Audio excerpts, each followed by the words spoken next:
John Hartnett has been wrestling for Sacred Heart for the last 4 years, but his story that brought him to Division I wrestling is very unique. I was about 10 when I started to wrestle, and I started doing it because I was really heavy. I was a heavy kid, and I was getting bullied a lot, so my dad said, it's time to throw you on the mat, gave me a pair of shoes, and threw me into a club where I got beat up a lot.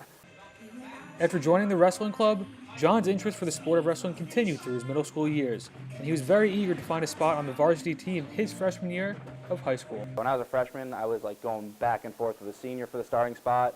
It was a lot of fun. I learned a lot my freshman year, and it was great.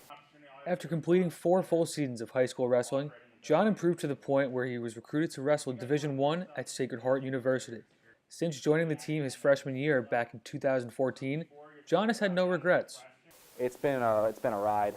There's no other way to explain it. Being a senior now, I've learned so much from it. I've gained so much from it, and I think it's actually helped me maintain to stay in college because people can slack off. And another thing, when you're in high school, if you know 5 or 6 moves and you're a part of the club, you can dominate the sport. You might not be the best, but you can definitely dominate, and you can beat someone who's only been doing it for high school. But when you're in college, every match is like a state tournament match. Every kid wants to be on that mat. Every kid wants to, not even kids, men. Every man wants to be on that mat.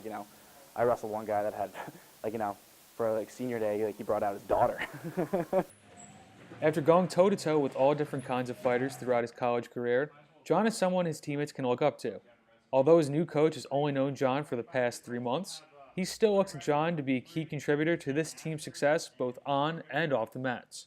He's an exceptional leader, awesome person to have on the team, great energy, and someone that everyone on the team looks up to. He has a lot of great institutional knowledge and knowledge about our sport, and we look for him in a lot of different areas of leadership and kind of carrying our team to success this year.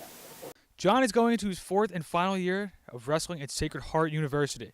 Now, when he graduates from SHU, he still hopes to continue to wrestle and dominate on the mats. From Sacred Heart University in Fairfield, Connecticut, this is Mike O'Brien.